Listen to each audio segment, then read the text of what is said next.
Bueno, buenas tardes y muchas gracias por acompañarnos en el último día de nuestro seminario sobre criminalización de la protesta social.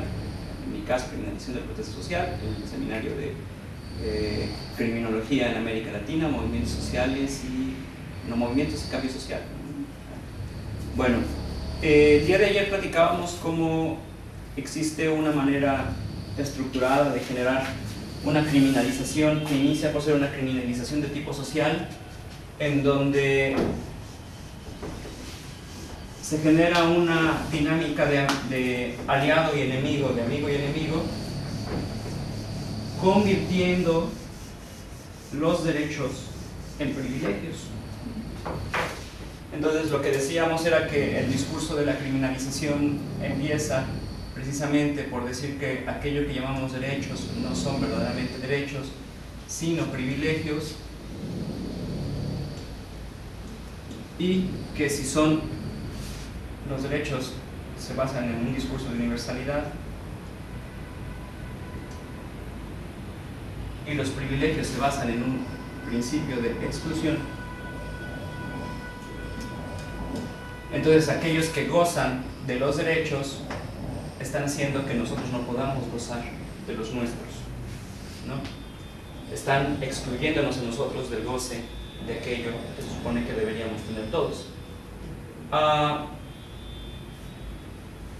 Esta manera de estructurar una dicotomía entre derechos y privilegios, entre la universalidad de los derechos, la exclusividad de los privilegios, y cómo hacen que se enfrenten en la arena político-social, tiene dos factores importantes dentro del ámbito de lo jurídico. El primero es que, como habíamos platicado en el primer día, el discurso jurídico de la modernidad occidental se basa en la idea de la individualidad. El individuo como sujeto cognoscente del mundo que articula la existencia a partir del mismo, ¿no? La idea de una subjetividad que existe en sí misma y que no requiere de una comunidad para existir o para ser.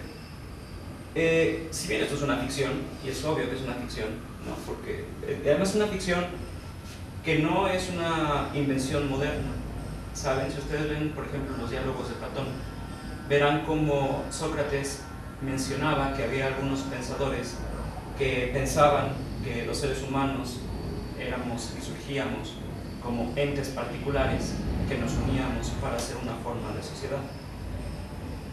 Pero lo decía solo para burlarse de esa visión del mundo y para mostrar no solo que era una cosa refutable, sino que era totalmente inconcebible.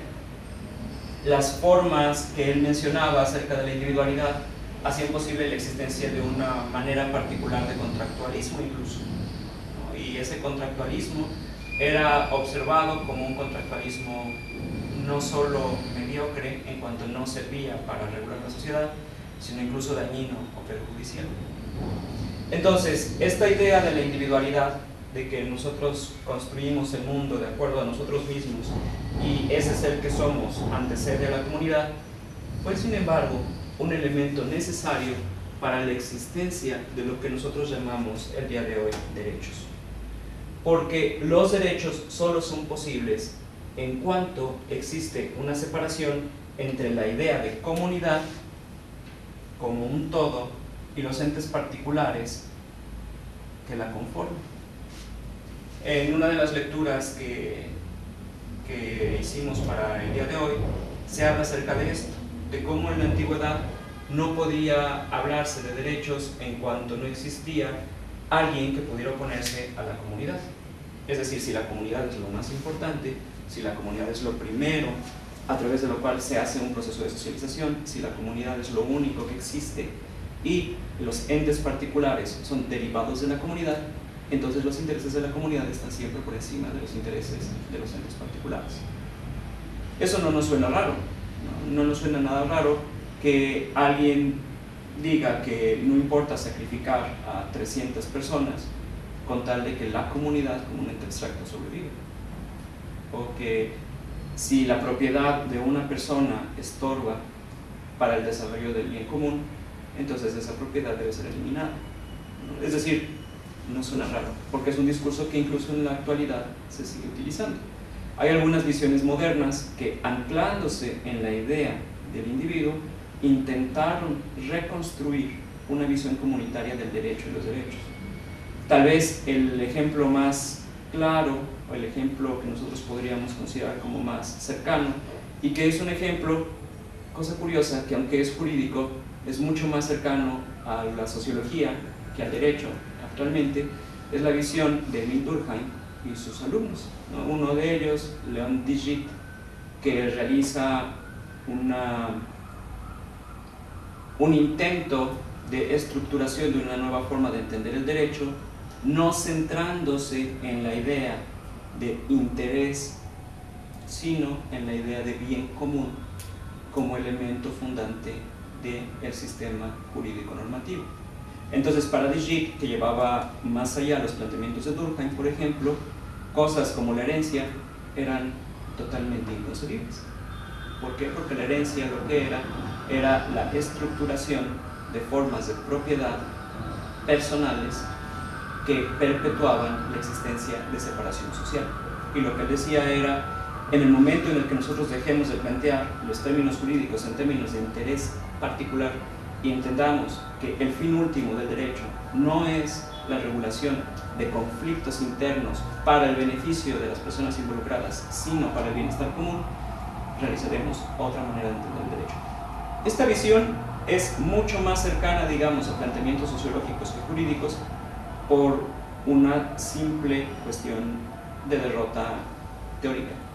Lo voy a decir así, derrota teórica, en cuanto a que el impacto que tuvieron, si bien fue muy alto durante las primeras décadas del siglo XX, pues se vio opacada por el gran crecimiento del formalismo jurídico, ¿no? Y posteriormente de visiones, digámoslo así, medio mixturadas, que incluían formalismo jurídico, que son cosas totalmente distintas a esto. Sin embargo, y es algo que yo siempre comento, un buen curso de filosofía del derecho no puede pasar sin pasar por estas posturas, porque son posturas interesantes, porque parecen hablar de comunidad y entes particulares en términos como antiguos, pero no es verdad, porque ellos aceptan la idea de la individualidad, simplemente dicen que esa individualidad debe someterse a cuestiones de bien común, y que ese sometimiento es, y lo voy a decir así, posible y deseable en cuanto da beneficios también al ente particular. En el pasado eso no lo pensaba. En el pasado pues era, ¿sabes? Es bueno para la comunidad, sí, pero oye, es malo para mí, pero es bueno para la comunidad, ¿no? Pero tú eres parte de la comunidad, entonces. Ahora, la cuestión es que si la visión contemporánea o moderna de los derechos, la forma en la que existen actualmente, se basa en la idea del individuo, y el individuo es un ente particular dentro de una comunidad con otros entes particulares, entonces los derechos se articulan como si fueran inicialmente, digámoslo así, una burbuja de protección, una pequeña parte que nadie puede traspasar de nuestra esfera jurídica, política, social, fáctica, ¿no? Es una protección que nosotros tenemos respecto no solo a los otros, sino al otro que es la comunidad, como un ente artificial. Y entonces esta burbuja de protección sirve para que nadie pueda penetrar y nadie pueda ir más allá de eso que me protege. En una sociedad donde haya intereses distintos, donde haya conflictos, es claro entonces que en algún momento mi esfera de protección va a pegar con otra esfera de protección. Y esa otra esfera de protección que pega con la mía genera entonces una tensión que tiene que ser resuelta en el derecho. Ayer hablábamos de una manera en la cual actualmente se busca resolver esos conflictos, que es a través de la idea de que los derechos en la práctica cotidiana realizan colisiones, y esas colisiones se resuelven por medio de un ejercicio ponderativo en donde a cada derecho se le da un peso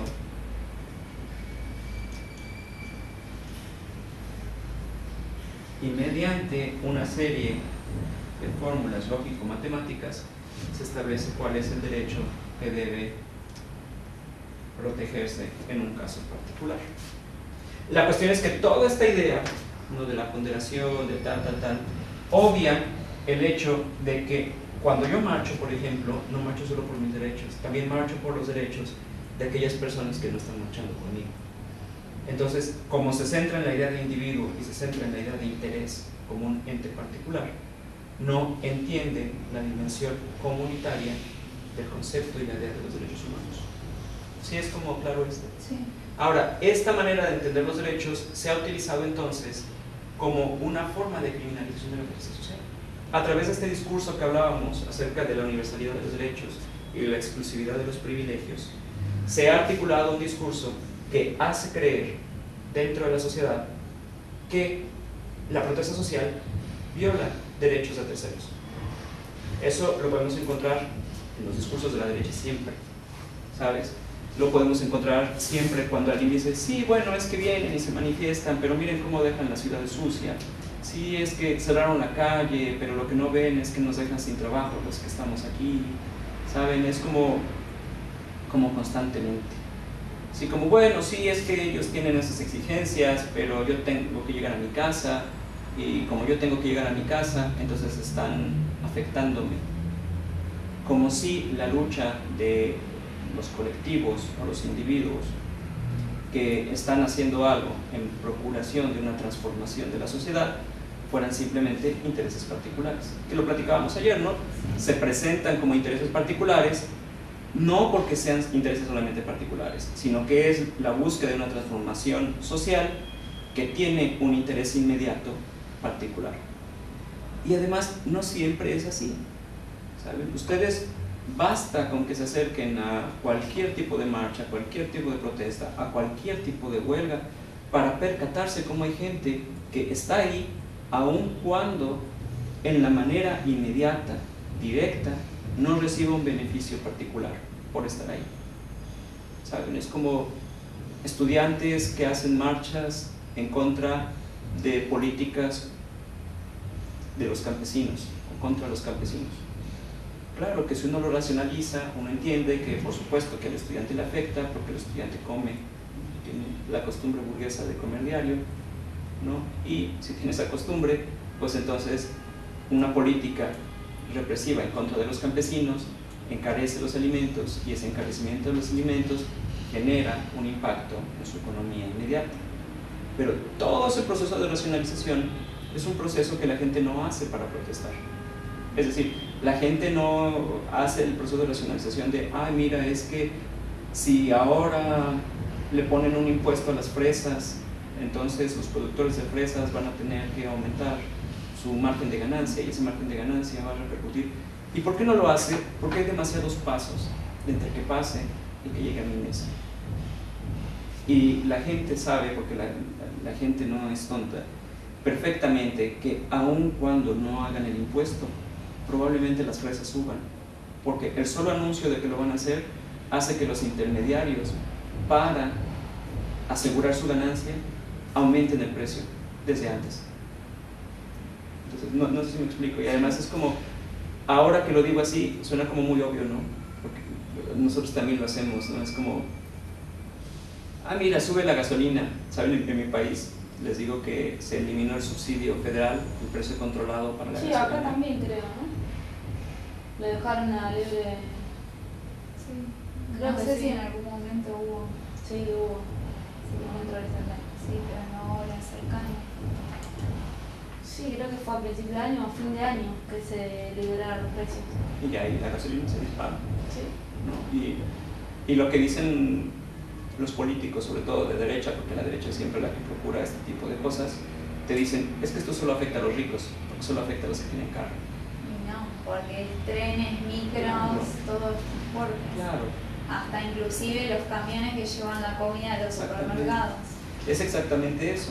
Entonces, ese proceso de racionalización individualista busca articularse para que las luchas no se desarrollen de forma conjunta.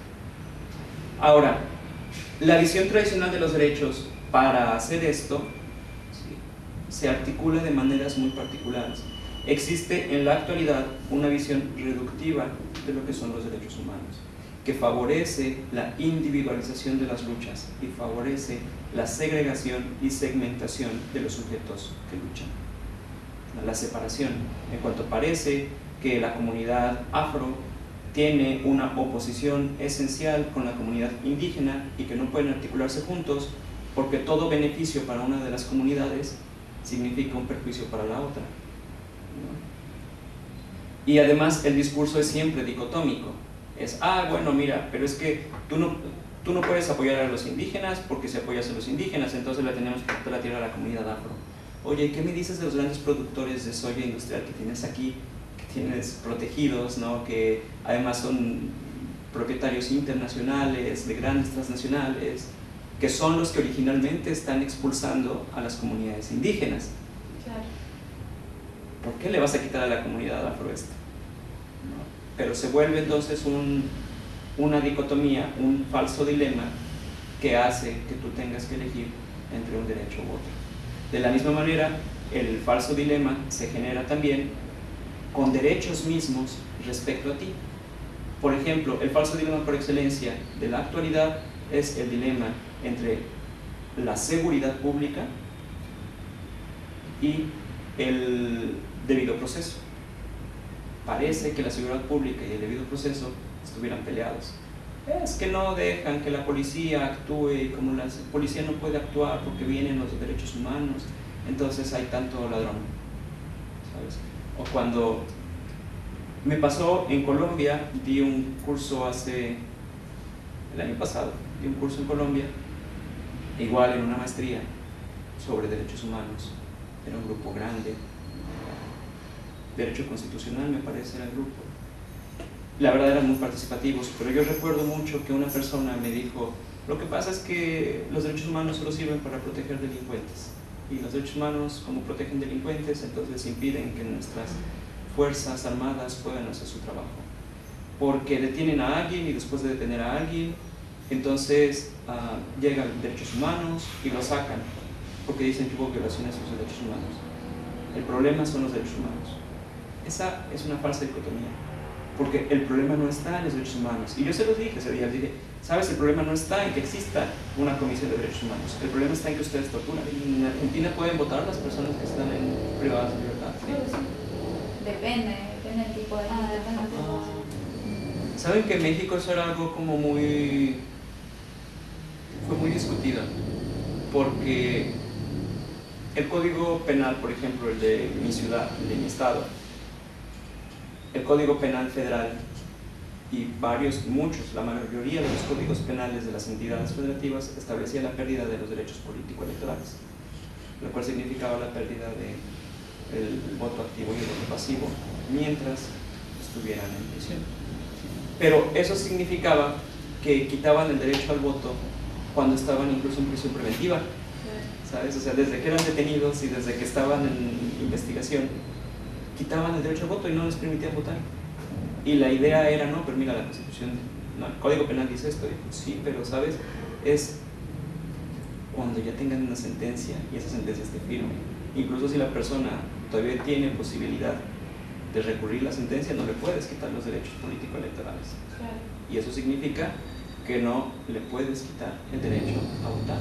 E incluso si nos fuéramos a una interpretación amplia, ni siquiera se puede. Bueno, ustedes saben que también en nuestros países, y yo creo que eso es una generalidad universal, la presunción de inocencia, aun cuando es un derecho, es una fantasía total y absoluta. Porque la presunción de inocencia se ve precisamente como un impedimento para llevar a cabo la labor investigativa, ¿sabes?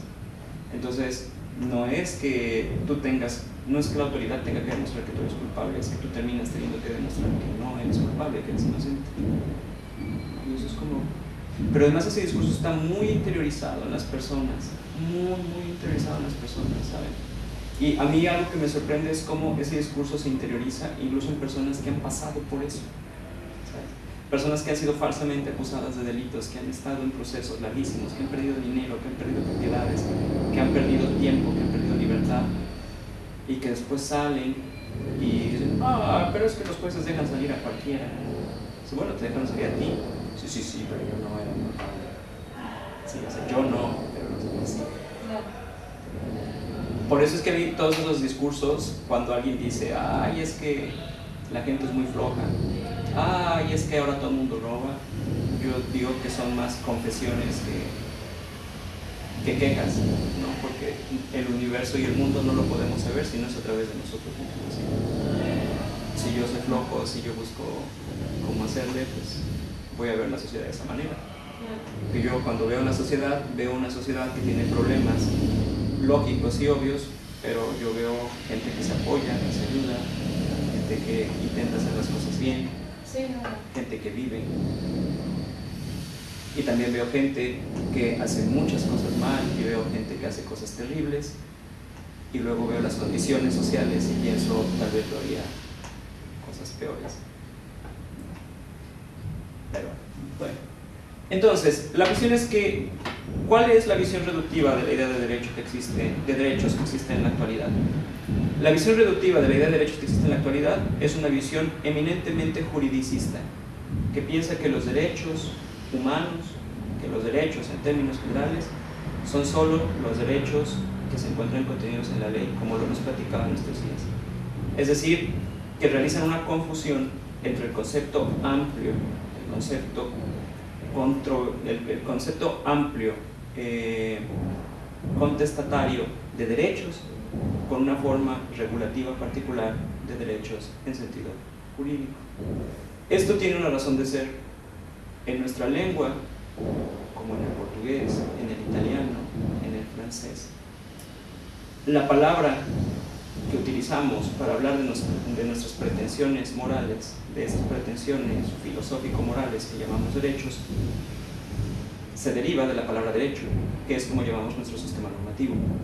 Entonces nosotros decimos derechos, derecho, diritto, diritti, droit, droits, direito, direitos. Esto no es así en todas las lenguas, ¿no? Las lenguas anglosajonas relacionan esta misma idea no con el sistema normativo jurídico, sino con una pretensión moral. Rights, law, totalmente distinto. Porque el law, que sería nuestro derecho, tiene una connotación eminentemente jurídica, mientras que rights tiene una connotación eminentemente moral, en cuanto a que es lo adecuado, lo justo, lo correcto. De la misma manera para el alemán, recht. Es exactamente la misma palabra que recht. Entonces, desde ahí ya vemos la construcción de una forma distinta de entender a los derechos en nuestras sociedades. Es decir, tenemos una cuestión muy amplia que es derechos humanos y en nuestras sociedades se reduce a derechos en sentido jurídico.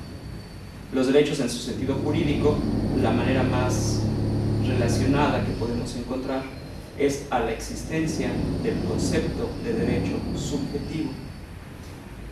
La idea de derecho subjetivo nace de los trabajos de Guillermo de Ockham, que se llamaría Wilhelm Ockham, un monje franciscano que tuvo que defender a la orden del Papa en el siglo XIII.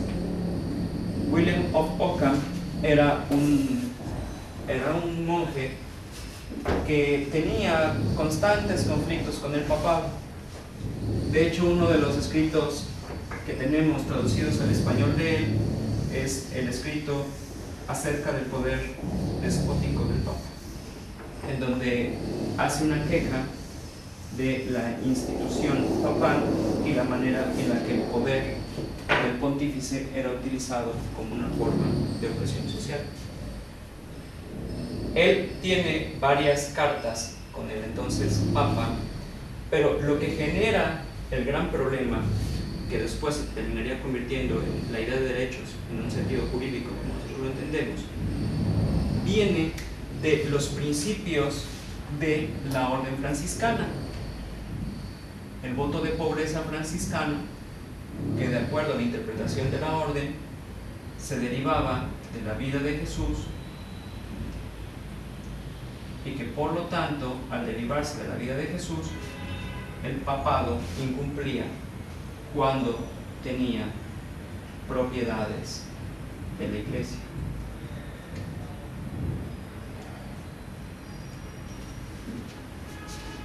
Para la orden franciscana, esto consistía en una contradicción, porque ellos pensaban era una obligación de la iglesia seguir las enseñanzas de Jesús, y entonces el voto de pobreza era obligatorio. Y decían los franciscanos, no se puede ser pobre y al mismo tiempo tener propiedades, porque Jesús nunca tuvo propiedades. Jesús nunca tuvo una casa, nunca tuvo un caballo, nunca tuvo nada. Y entonces la iglesia debería vivir así. Sin embargo, el Papa decía, y de una manera bastante adecuada, creo yo, que la orden franciscana era hipócrita, porque algunos de los más importantes castillos que tenía la Iglesia Católica en el siglo XIII eran propiedad de la orden franciscana, y que la orden franciscana tenía algunas de las mejores tierras de Francia, algunas de las mejores tierras de Italia, en donde obtenían algunos de los mejores productos que se vendían a los más altos precios y que repercutían en dinero para la orden franciscana. Y que si bien la orden franciscana utilizaba ese dinero para hacer el bien de Jesús en el mundo, esa era la misión de la iglesia, y que por lo tanto las propiedades no eran un problema en cuanto se utilizaran de la manera en la que Jesús así lo dijo. La cuestión es que Guillermo de Ockham y el prior de la orden franciscana fueron convocados por el Papa para discutir este asunto. Cuando ellos llegaron, empezaron una discusión muy amplia acerca de cuál era el problema con la orden franciscana, si era un problema de hipocresía o era un problema de herejía. Como ustedes imaginarán, en el siglo XIII la idea de herejía no acababa muy bien. Entonces, hay un relato que hace, no me acuerdo quién, interpretando algunos textos de Michel Villey, en donde dice que muy probablemente al mirar a la ventana que estaban haciendo unas hogueras, fue que a Guillermo de Ockham se le ocurrió la idea de mejor escapar de ahí. Ellos se fueron, en la noche se escaparon, se salieron y se fueron. ¿Por qué? Porque lo que el Papa les planteó como pregunta era: si tú dices que Jesús nunca tuvo propiedades, entonces estás diciéndome que cada vez que Jesús comía, que cada vez que Jesús vestía, que cada vez que Jesús tomaba, estaba robando. Porque si no era el dueño, entonces estaba robando. Y lo que decía era, de acuerdo a la teoría de la propiedad, nosotros tenemos un bien, y ese bien es propiedad de una persona, y esa persona puede trasladar la propiedad a otra persona para que se haga entonces el bien, y esta persona puede entonces disponer del bien sin robar. Sí. Si Pedro le da a Jesús un pan, Pedro está traspasando la propiedad del pan a Jesús, y por lo tanto Jesús puede disponer de él. Cuando Jesús toma un burro, ¿no se acuerdan que hay pero no sé si ustedes conozcan, yo no soy católico, pero estamos impregnados de la mitología católica en nuestras comunidades, entonces yo conozco esos mitos. Cuando Jesús lleva, de acuerdo a la mitología católica, y es llevado por un burro a, creo que Jerusalén, y es recibido por palmas con la gente, por eso hacemos el Domingo de Ramos. ¿De dónde sacó el burro? Se lo robó. Esas eran las preguntas esenciales de la iglesia. Entonces, la pregunta era para la iglesia católica si la orden franciscana estaba acusando a Jesús de ladrón o estaba malinterpretando las palabras de Jesús. Planteado de esa manera, entonces era muy peligroso. Y la cuestión es que el Papa de ese momento era un gran romanista, era una persona que se había formado en teología y en derecho canónico, que precisamente estructuraba una forma argumentativa mediante la cual demostraba estas cosas. A diferencia de él, Willem of Ockham era una persona que había estudiado los textos clásicos, pero que tenía una vocación mucho más práctica. No era un abogado romanista tan bueno como lo era el Papa. Pero, como suele suceder, las ideas transformativas se le ocurren a quien no está totalmente impregnado del mundo que va a transformar. Porque cuando tú interiorizas todas las reglas del mundo, el mundo se hace un lugar natural. Cuando tú medio conoces algo, pues puedes descubrir nuevas formas. Creo que a ustedes les ha pasado, ¿no? El chico nuevo que entra al trabajo y dice, ¿por qué no hacen esto así? Entonces dicen, no sé, porque siempre lo hemos hecho así. Bueno, pues a Guillermo de Ockham se le ocurrió una distinción, y esa distinción consistía precisamente en que una cosa es tener la cosa, voy a poner acá, tener la cosa, poseer la cosa, ser propietario de la cosa, y otra muy distinta, tener algo que él llamaba la facultad de exigir algo sobre la cosa. Y lo que decía era que la perfección de la propiedad se hacía solo con la combinación entre la posesión y la facultad de exigir algo sobre la cosa. Esto significa que yo en este momento tengo esto, tengo este plumón, pero Olga puede venir en este momento y decirme, oye Sergio, dame el plumón que me lo tengo que llevar. Yo no puedo decir nada sobre el plumón, ¿están de acuerdo? Porque el plumón no es propiamente mío. Pero eso no significa que yo lo esté usurpando, significa que lo esté poseyendo. No soy propietario, no tengo la facultad de exigir nada sobre él, y eso hace entonces que no tenga una propiedad plena sobre él mismo. De la misma manera, cuando Pedro le da a Jesús un pan, Jesús no tiene la facultad de exigir nada sobre ese pan. Pedro perfectamente le podría decir, ay, oye Jesús, ¿te acuerdas del pan que te di? Me lo tengo que llevar. Jesús no tendría que devolver. Lo que decía era, cuando Jesús se lleva un burro, el que tiene la facultad de exigir algo sobre el burro es el dueño del burro. Y en cuanto el dueño del burro no exija nada sobre el burro, entonces la posesión de Jesús sobre el burro es legal. No sé si está como... es claro, ¿no? Lo que digo. Para nosotros suena muy lógico porque para nosotros es así como funciona el mundo. Pero en ese entonces no era, esa distinción no existía. Y entonces lo que dice Ockham es que la facultas exigendi, es decir, la facultad de exigir, es lo que constituye un derecho en sentido subjetivo.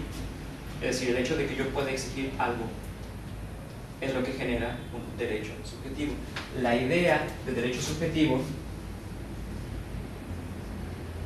es decir, la distinción entre el derecho como un sistema normativo y el derecho como un elemento subjetivo de posibilidad de exigencia, significa entonces que yo tengo la capacidad de exigir a alguien que se encuentra, en este caso el derecho o el Estado, la Iglesia, algo sobre el bien o el objeto del cual otros están disponiendo.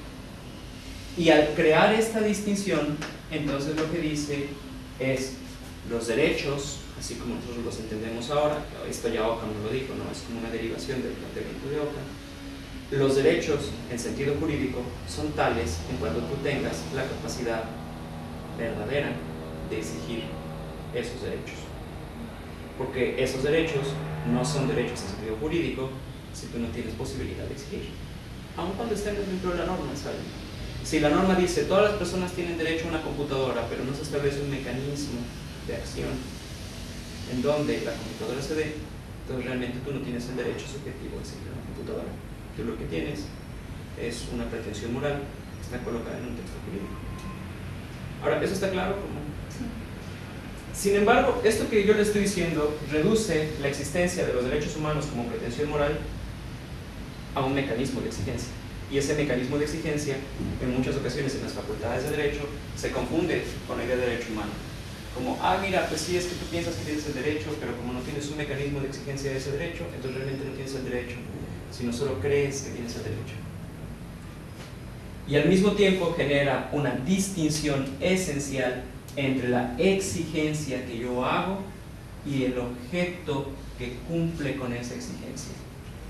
Cuando una comunidad indígena llega y dice, nos está quitando Heineken, nuestra agua, nuestro río, está contaminando el río, está secando, está poniendo presas, está impidiendo que nosotros tengamos acceso a nuestro río, y viene ante los tribunales estatales, y los tribunales estatales exige, los tribunales estatales interpretan eso como una vulneración al derecho al agua. Pero el derecho al acceso al agua no significa que le vayan a regresar necesariamente el río, porque podrían encontrar una manera alternativa de darles agua, y de esa manera se compensaría el hecho de que ellos no tuvieran acceso al río, al menos en sentido jurídico. Pero están de acuerdo conmigo que la comunidad no está pidiendo solamente acceso al agua, está pidiendo su río. Pero como se hace esta distinción, no es suyo, exactamente. El río no es suyo. Ellos tienen facultad de exigir sobre el agua, pero no sobre el río.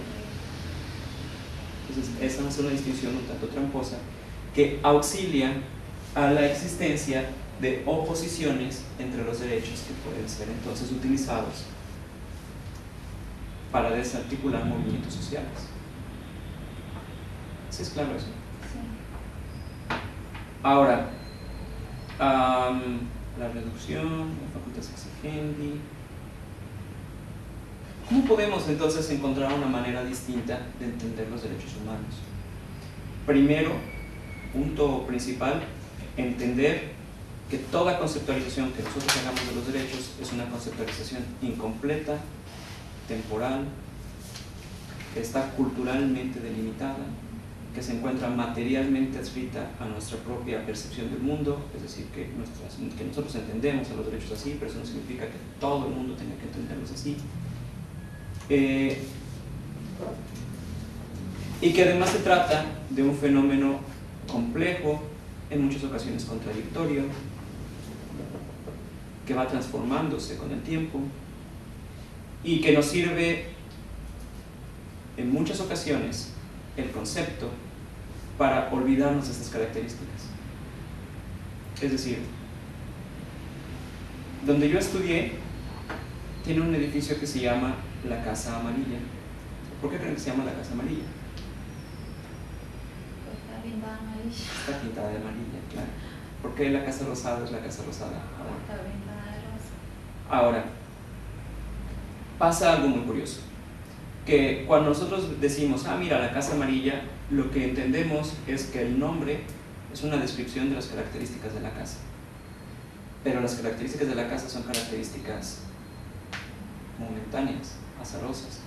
Esa casa no siempre ha sido amarilla, ni necesariamente va a ser amarilla siempre.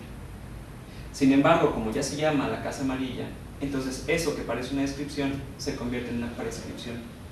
Y cada vez que llueve y la casa se empieza a poner blanca, la universidad viene y la pinta de amarillo, porque es la Casa Amarilla. ¿Cómo no va a estar pintada de amarillo? Sí. Entonces, con esto lo que les quiero decir es que en muchas ocasiones, cuando nosotros asumimos que tenemos el poder de nombrar algo, cuando nosotros decimos que vamos a definir y delimitar, eso significa exactamente poner límites a las posibilidades transformativas de ese algo. Cuando nosotros decimos, mira, los derechos humanos son esto, y no nos percatamos de la transformación que está sufriendo en la vida cotidiana la idea de derechos humanos, tenemos entonces la posibilidad de limitar incluso la existencia de los derechos humanos. A ver, ¿cómo?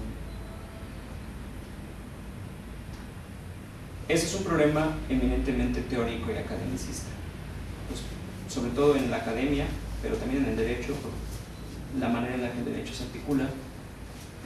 la gente suele confundir lo que estudia con lo que existe, ¿no? Y entonces de alguna manera empiezan a exigir que lo que existe se comporte como se supone que tendría que comportarse lo que estudia. ¿Saben? Hay un mito griego de un tipo llamado, gracias, todavía no, tengo aquí un mito griego de un tipo llamado Procusto,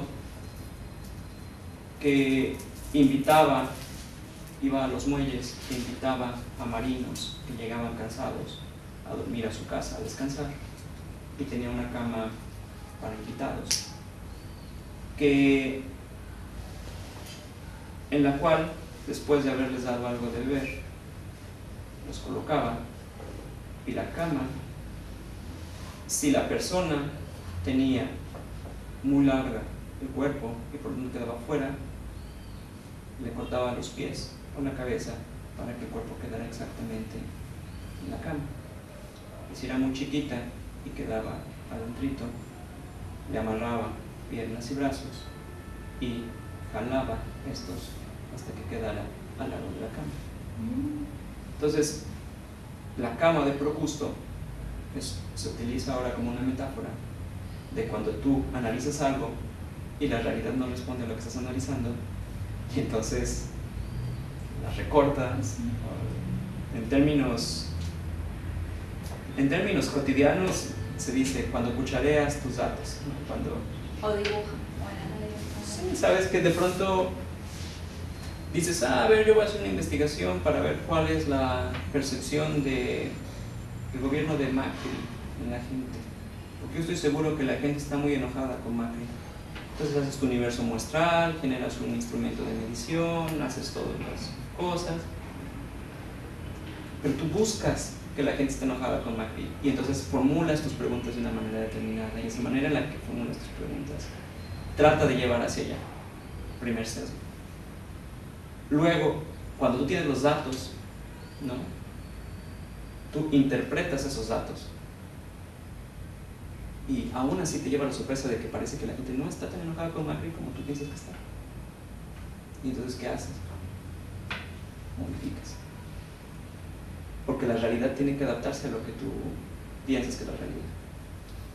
Esto que, por ejemplo, en áreas de ciencias sociales, de ciencias exactas, de ciencias biológicas, responde a errores metodológicos que son observables por una persona que tenga entrenamiento. Es decir, nosotros tenemos formación sociológica. Cuando vemos una encuesta en la televisión y vemos el cuadro metodológico, nos damos cuenta que esas encuestas que hacen en la televisión pues no son representativas. Entonces, si no son representativas, o sea, pueden decir cualquier cosa. A mí me ha pasado de trabajar para consultoras o programas, proyectos de la facultad como encuestadora, y leer antes de arrancar a trabajar la entrevista y la encuesta, y estaba mal. Sí, los instrumentos se hacen muchas veces. Lo hemos planteado, de hecho. ¿Sabes? Hay muchas maneras, ¿no? Por ejemplo, yo recuerdo mucho una encuesta que presentaron hace algunos años, en donde las preguntas era algo así como, en lugar de preguntar ¿por quién va usted a votar?, no, decían algo así como, ¿está usted de acuerdo con la peligrosa posición del candidato tal? Entonces, como, compadre, pues, o sea, tus preguntas están llevando hacia una... Como abogados también pasa, ¿no? Sobre todo en materia penal. ¿Aquí oralidad? Sí. Penales. Eso pasa, ¿no? Que los abogados preguntan las maneras dirigiendo las respuestas de los testigos. Y claro, es motivo de tacha, ¿no? Es motivo de que las preguntas no sean válidas, pero lo intentan todo el tiempo. En la academia pasa lo mismo. En la academia, los académicos, sobre todo los académicos que no tienen contacto con la vida cotidiana, suelen pensar que han estructurado conceptos que van a servir para siempre. Este es el concepto de lo que es un derecho real, y este concepto de derecho real es inmutable y nunca va a cambiar. Y después se genera, sobre todo en derecho pasa, fíjate, en otras áreas no, en sociología eso no pasa, porque tenemos otra visión tal vez, pero en derecho pasa mucho que se legitima o se sustenta la inamovilidad de los conceptos haciéndole una falsa eternidad en el pasado. esto es así desde los romanos. Entonces así como es así desde los romanos, entonces va a ser así. No, claro, sí, Sí, además de hecho estuvimos con libros de están hace o sea, nosotros 100 también, años. por ejemplo, o sea, lo que pasa es que, o sea, también estudiamos con clásicos de 1500, por ejemplo, que yo Maquiavelo, pero lo que hacemos es ver cómo en esos conceptos de ese momento pueden, digamos, reinterpretarse en esta sociedad o no. Sí, o claro. se utiliza el concepto para decir, bueno, hoy en día la sociedad no es así. Sí. Pero no es que... No, Claro. a nosotros nos Acá no. enseñan. Te dicen, bueno, la definición de cosa es tal, Sí. se remonta a hace 200 años que Di Pietro decía tal Sí. cosa. Pero además, ¿sabes qué es lo curioso? Que cualquier historiador serio del derecho, cualquiera se da cuenta que no es cierto. ¿Sabes? O sea, un simple ejercicio de tomar los apuntes de los estudiantes de La Plata, por ejemplo, desde la fundación hasta ahora, vería cómo Di Pietro ha dicho cosas distintas, ¿no? En periodos distintos. Claro. ¿Por qué?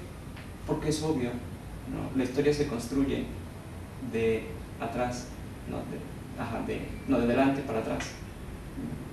Es como llegar a una manzana, o como tener una manzana y llegar a la raíz, ¿sabes? Los caminos son muchísimos y las raíces son muchísimas, pero tomas un camino y luego dices, mira, ese es el camino. Entonces, eso pasa mucho, y eso es un gran problema de las visiones conceptuales sobre los conceptos jurídicos, que se asumen siempre como cerrados. Y es un problema no solo teórico, sino también metodológico, porque algo tan dinámico como los derechos, entonces se encuentra limitada a ciertas formas. Y lo que sucede muchas veces es que te dicen, sí, mira, yo te acepto la idea de derechos humanos, pero ya cuando hablamos de derechos de los animales ya estamos hablando de otra cosa. Y dices, bueno, sí, no, si hablamos de derechos de los animales, estamos hablando de otra cosa, pero tampoco es que sea tan distinto, ¿sabes? Y lo que tenemos que hacer es problematizar estas distinciones, darnos cuenta que no son distinciones ostensibles, que no son distinciones que existan en la naturaleza por sí mismas, que son distinciones analíticas nuestras. Son construcciones. Exacto. Y que todo lo que está construido puede ser transformado, ¿no? Entonces, es el primer elemento que se necesita para una visión crítica de los derechos humanos, entender que no son eternos nuestros conceptos. Y aparte es como medio contradictorio porque mismo vos tenés un código penal o la constitución que también se cambia. Un montón de reformas, claro. Un montón de reformas, o sea, por más que lleve su proceso y en general no se suele hacer. Pero fíjate que esa es la trampa precisamente. La reforma no va sobre el concepto. Eso es lo que iba a decir. Esa es la trampa del derecho. Que el derecho entiende muy bien la movilidad, digamos, de la norma, pero manteniendo la idea del concepto igual. Esa es la cuestión, que hace una separación entre la dimensión descriptiva explicativa del derecho y la dimensión prescriptiva de las normas jurídicas. ¿Sabes? Claro, el concepto siempre es el mismo. Sí, el concepto sigue siendo el mismo, pero cambiamos la forma de regulación. Mira, el ejemplo, por ejemplo, matrimonio, ¿sabes? Que de pronto un romanista, no, de pronto un conservador, porque hay romanistas muy progres y hay gente que da derecho social, que es muy conservadora, ¿no? Pero un conservador te puede decir, es que no puede haber matrimonio entre dos hombres, porque la raíz matri viene de mater, madre, monius, y te dicen, entonces es la unión entre un hombre y una mujer. Y tú lo que dices es, bueno, es que si lo tomamos exactamente así, entonces nuestros matrimonios tampoco son matrimonios. Porque si nos vamos a remontar a lo que significa matrimonio en términos de derecho romano, lo que tenemos no es matrimonio ahora, es otra institución totalmente distinta. Y es muy interesante, fíjate, porque, por ejemplo, hay un estudio muy, muy bueno publicado por la Facultad de Derecho de la UNAM, por el maestro Seba Rosso, es un civilista que tiene muchos conocimientos de derecho romano, donde el maestro inicia desde la estructura del término matrimonio, cómo viene de mater y cómo mater viene de una raíz indoeuropea que significa, hace un análisis etimológico muy bueno y plantea con posterioridad la existencia de muchas formas de matrimonio a lo largo de toda la humanidad. Y te dice cómo el matrimonio, entendido como una relación monogámica estructurada para la conformación de lazos familiares, es una visión que tiene su origen, tiene su nacimiento como institución, no porque solo haya surgido ahí, sino que se institucionaliza y se lleva a todo el mundo en una pequeña región del mundo. Y después dice, este matrimonio, la institución del matrimonio ha tenido muchas transformaciones a lo largo de la vida, y te plantea como las grandes transformaciones. Primero, la idea de la monogamia, ¿no? La idea de matrimonio como una unión monogámica, y te lleva hasta transformaciones recientes, como la necesidad del amor en el matrimonio, que es una idea de hace 2 siglos, ¿sabes? De menos. Incluso las mamás de nuestras abuelas, los papás de nuestras abuelas, no se casaron por amor, entendido como ahora nosotros lo entendemos. Y luego cuando te dicen, ay, es que antes los matrimonios duraban más, claro, que el elemento central no era que estuviéramos felices, el elemento central era otra cuestión, la reproducción de la vida material. De que hoy, que en su momento el matrimonio no existía el amor, era por compromiso, claro, era entre familias y demás. Y bueno, sí da varios ejemplos, pero justamente habla de esto también. Claro. Pero entonces es muy claro que la idea de amor metida en el matrimonio es muy reciente. Y San Ignacio lo articula muy bien, ¿sabes? Muy bonito. Y después habla del fin del vínculo del matrimonio, es decir, el divorcio.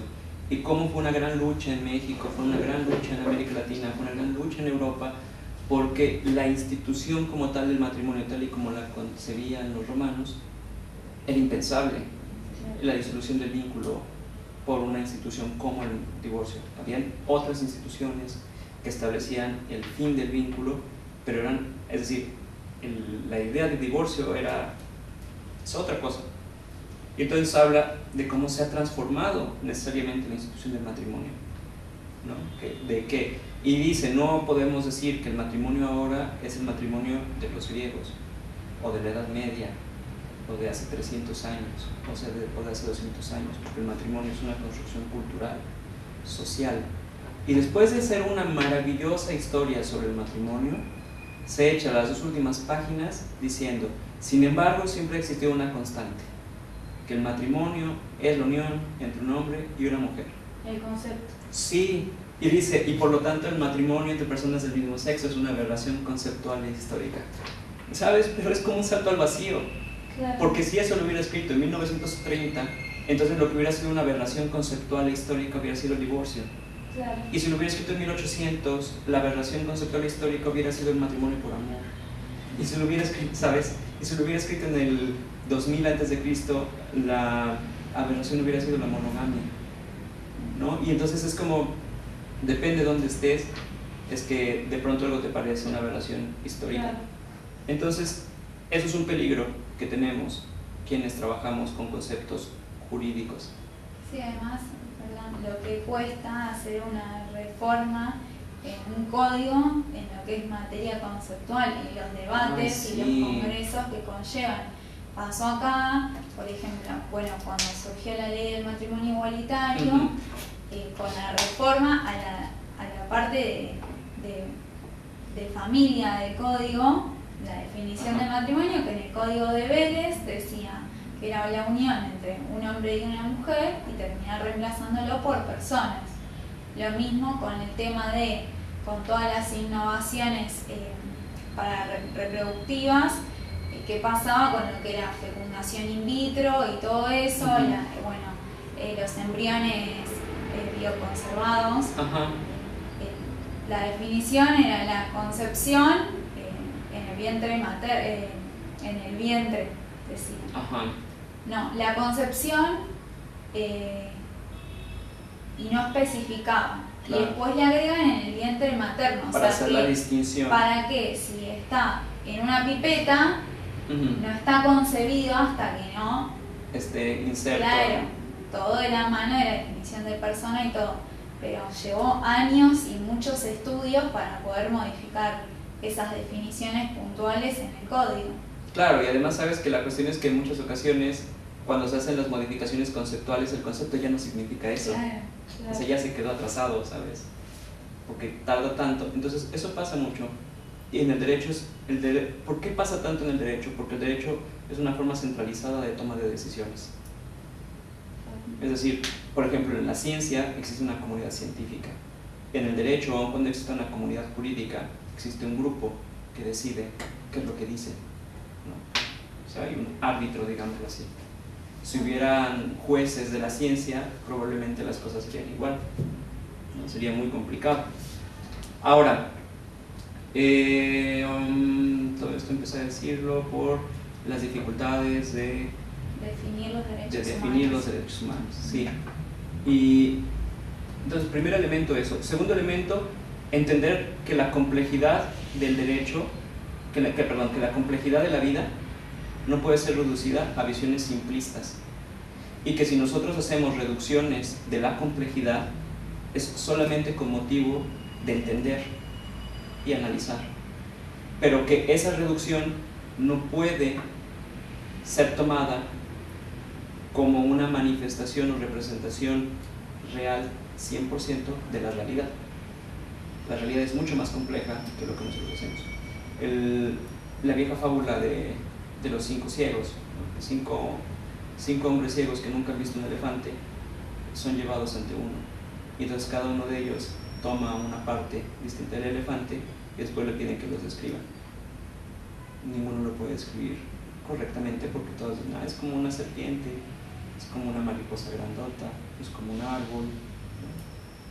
¿Por qué? Porque están tomando pequeñas partes. Entonces nosotros, la realidad, que es compleja y dinámica, que es como decirlo, una película, nosotros le tomamos una fotografía y con eso trabajamos, pero la película sigue y no podemos tomar la fotografía y decir, mira, esta fotografía representa la película, lo cual no significa que la fotografía esté fuera de la película, significa que nosotros tomamos un flashazo, un momento, un instante.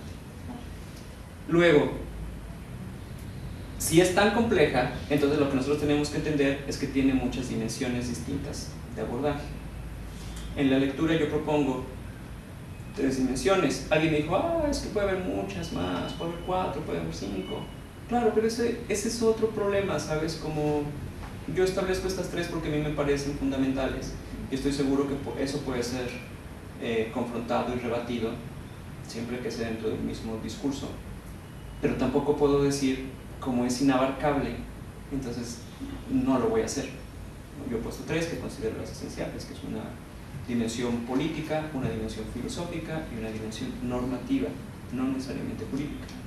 Por un lado, la dimensión filosófica hace referencia a los derechos humanos como una gramática de la dignidad particular que se desarrolla en la sociedad occidental moderna, con la intencionalidad de mostrar las pretensiones morales con ámbito de universalidad que esta sociedad desarrolla. ¿Qué significa una gramática de la dignidad? Si nosotros observamos el papel de la gramática dentro de la estructuración de la lengua, consiste precisamente en la manera en la que nosotros generamos las reglas para poder expresarnos. Como gramática de la dignidad entiendo entonces la manera en la que una sociedad determinada, la sociedad occidental moderna, trata de articular las reglas a través de las cuales lo que es digno es entendido en la sociedad. ¿Y cuáles son las características de estas reglas? Que se anclan en ideas de universalidad, de individualidad, de igualdad formal. Es decir, la pretensión moral que nosotros articulamos bajo los derechos humanos siempre tiene que ser universal. No puede ser una pretensión particularizada, una pretensión para mí que excluye a otros, una pretensión que tiene un carácter universal, que se ancla en la idea del individuo en cuanto está articulada en una sociedad que se entiende a sí misma como individual.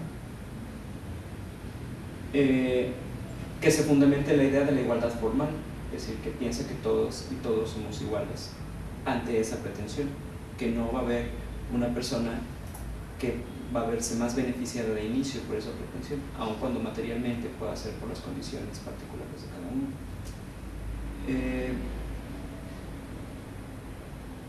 Sin embargo, como platicábamos, esta idea de que tenemos pretensiones distintas y mejor aún maneras de resolver estas pretensiones distintas, el ejemplo que yo pongo siempre, cuando nosotros hablamos de principios, por ejemplo, cuando hablamos de principios morales, cuando hablamos de valores y decimos, todos tenemos el derecho a desarrollar como nosotros querramos nuestra propia corporalidad, la manera en la que nosotros nos vemos debe ser un derecho porque se basa en el principio de que cada uno es dueño de su cuerpo y de que cada uno tiene libertad para desarrollar su propia expresión cultural, social, si lo quieren, pero mía.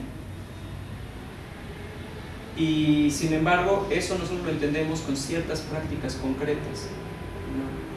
Y esas prácticas concretas, que significa, por ejemplo, el que tú vistas así, el que yo vista así, el que tú vistas así, cuando nosotros vemos a gente que de manera voluntaria se viste de una manera que nosotros pensamos que yo nunca vestiría de manera voluntaria, llego a pensar que lo que pasa es que esa práctica que esa persona está haciendo es una práctica que vulnera el principio que yo sigo.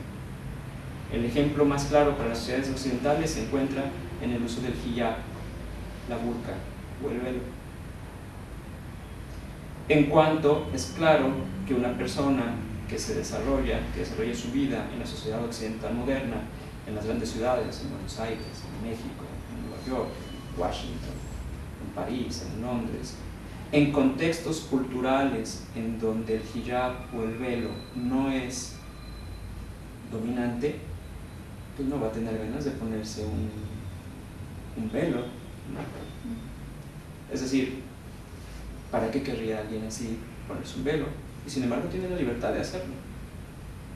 Simplemente lo que la gente dice es, bueno, yo tal vez me pondría ese velo un día para ver cómo se me ve, pero andar con él todo el tiempo, o sea, eso es como imposición, ¿no? Pero por el otro lado, mujeres que han crecido en sociedades en donde el velo es una forma de identidad cultural, no lo ven como una imposición. No lo ven como una imposición. Así como nosotros no vemos tampoco como una imposición, por ejemplo, que el profesor de Derecho venga de traje. O que el hombre no use pollera. Eso. O no vemos como una imposición, ¿sabes? El que yo me deje el cabello largo. Yo lo veo como un reflejo de mi propia voluntad. ¿Por qué? Porque esto es contestatario dentro de mi medio, en la Facultad de Derecho. Incluso hay profesores que te dicen así, pero ya tienes muy largo el cabello, ¿no? Digo, no, lo voy a dejar a la cintura, fíjate. Aquí. Y no vaya, sí, ¿sabes? Cuando hay alguien que es muy cercano, cuando es un amigo, me dice, ay, te estás dejando mucho el cabello, ¿no? Es que es para cortármelo y pasarte un poquito aquí. Claro. Yo me acuerdo mucho de un amigo que me dice, ¿yo eres el greñerío? ¿Por qué te lo dejas así? Porque todavía puedo. Claro. Pero, claro, pero eso yo lo veo como un reflejo de mi propia voluntad, ¿saben? Pero estamos de acuerdo en que existen ciertos constreñimientos sociales para que yo no lo haga, para que yo no lo corte. Por ejemplo, tú tienes el corte aquí a los lados, ¿no?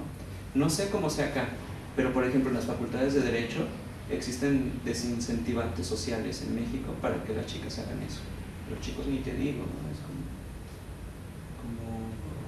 ¿sabes? Sí, cuando me lo corté, imagínate que yo soy directo. Claro, pero esa era precisamente la otra cosa que iba a decir, que nosotros, yo nunca me tatuaría toda la cara, y si veo a alguien que se tatúa toda la cara, digo, Dios, pero ¿qué hizo este hombre?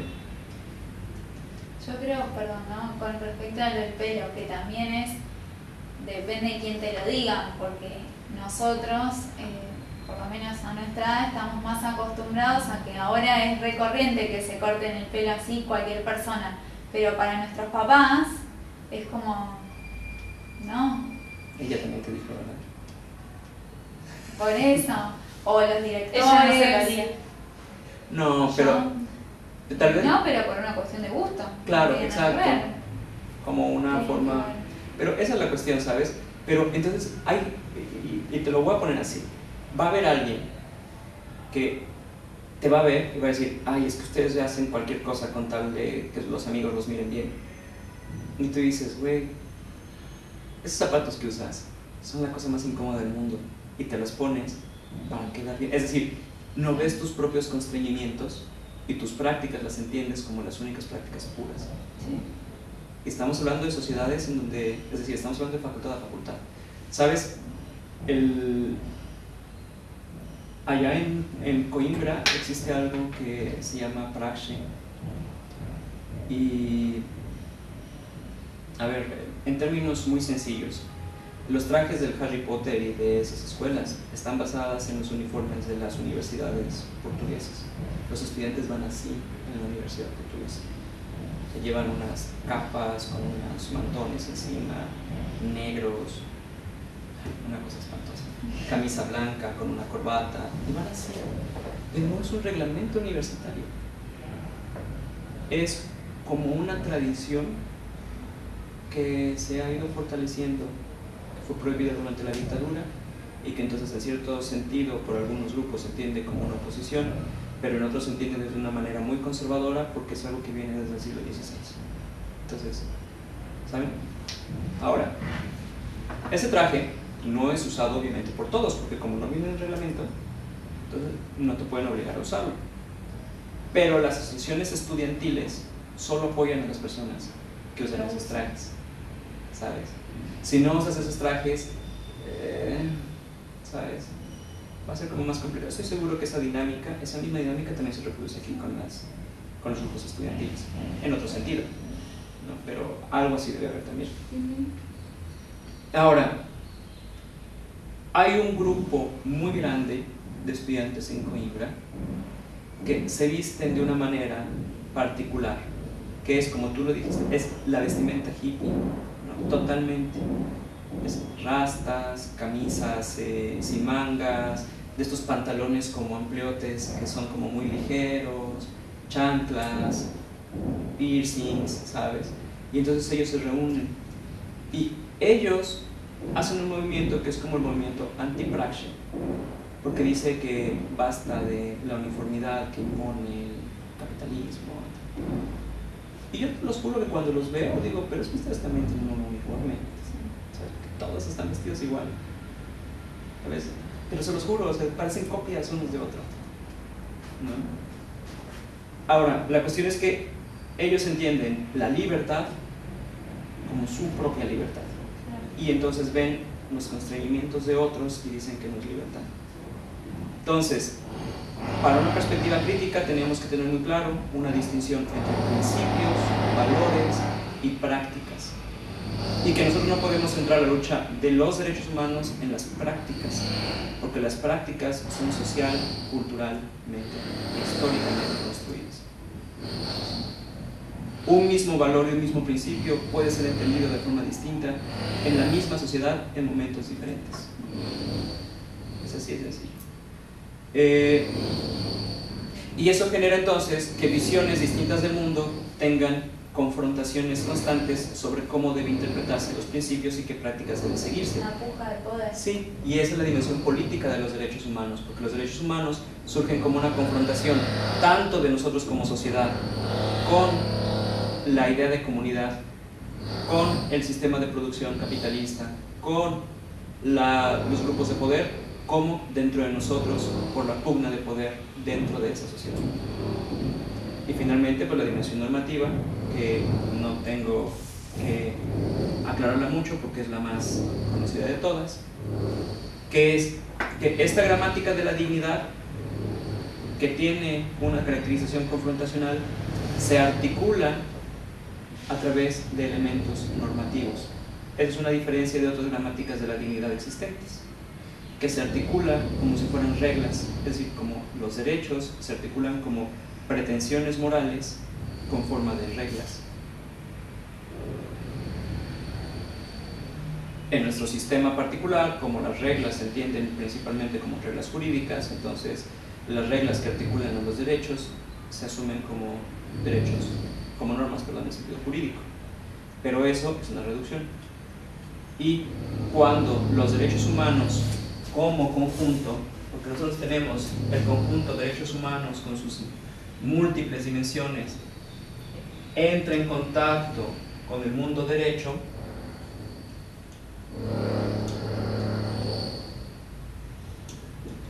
cuando entra aquí en contacto, entonces todos los derechos que están contenidos en el derecho son derechos subjetivos, y estos en particular reciben el nombre de derechos fundamentales, que adquieren, ingresando al derecho, algunas características de los derechos en sentido político-filosófico. Es decir, se vuelven universales, se vuelven inalienables, imprescriptibles, nadie te los puede quitar, nadie te los puede limitar con posterioridad al acto que los crea. Sin limitaciones posteriores no pueden existir, y se asumen como el fundamento de la sociedad como está construida. Son progresivos en cuanto siempre va avanzando, no puede existir como un retroceso en teoría, ¿no? Ahora, cuando nosotros entendemos así, entonces nos damos cuenta que la visión limitada de los derechos fundamentales que se utiliza para oponer a los individuos en nuestras comunidades es solo una parte mínima de los derechos.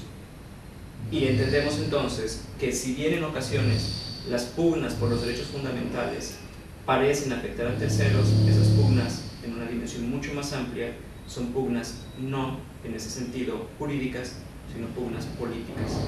Por tanto, la resolución de esos conflictos no es una resolución jurídica, como está la ponderación, sino política, que no es que la manera de reducirlo a lo jurídico es una manera conservadora que busca establecer una caracterización técnica que impida que las clases populares accedan de manera eficiente a esos mecanismos. ¿Por qué? Porque cuando tú haces algo técnico, haces que haya gente que no puede entrar.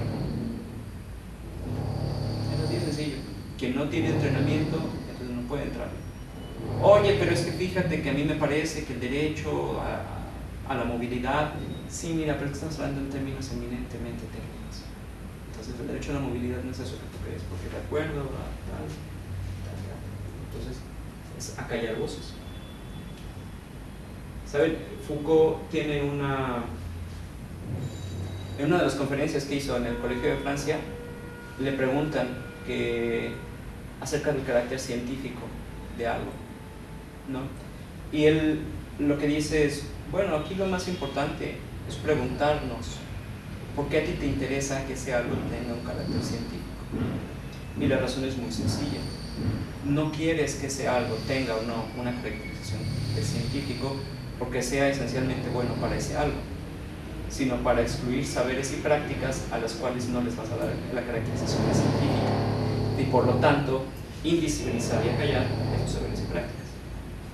De la misma lucha, la reducción conservadora de los derechos humanos a derechos fundamentales busca establecer una separación técnica entre quienes saben y quienes no saben sobre derechos. Y la verdad es que en nuestra vida cotidiana, tanto sabe de derechos el ilustre profesor de la Facultad de Derecho como el campesino o el obrero que todos los días ve vulnerado su dignidad humana. No, por lo menos lo que yo creo.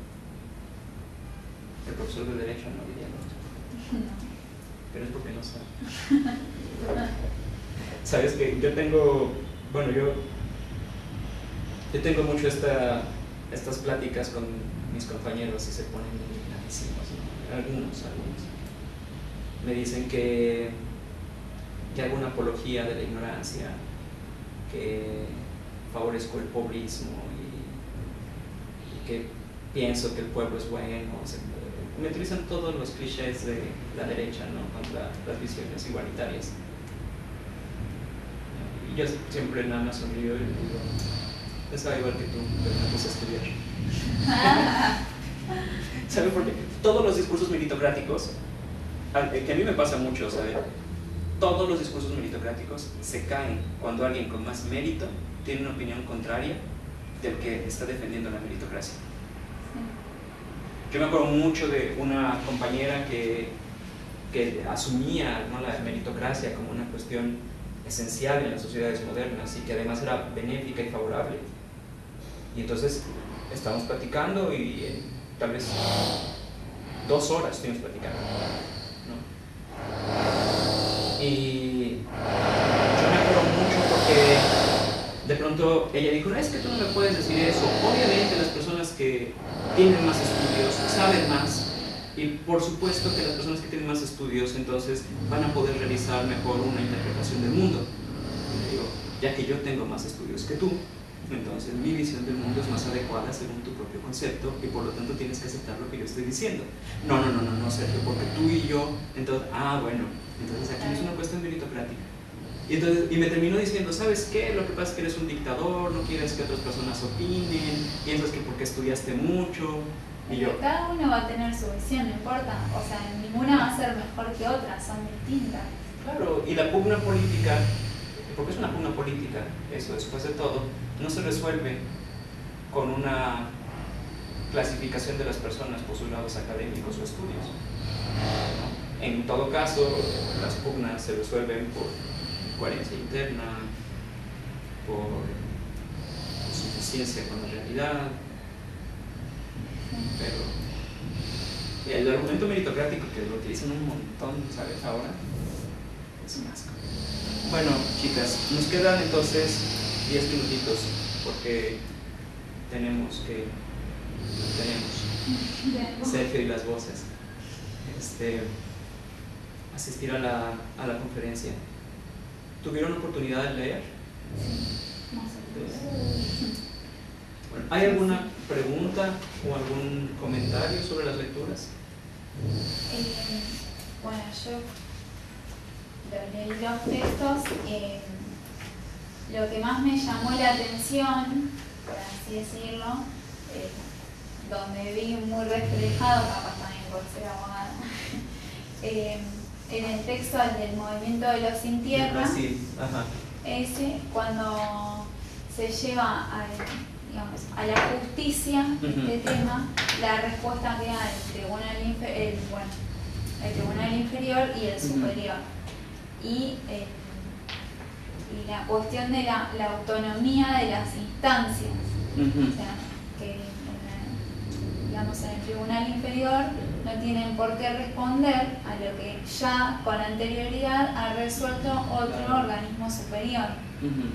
Y como que va de la mano de, esto más o menos lo habíamos hablado, de el tema de los tiempos procesales y cómo se va a aplicar a los procedimientos. En este caso, que la puja por las tierras, si es de bien común para la sociedad o si se van a respetar o priorizar los derechos de los terratenientes o de los propietarios, por así decirlo.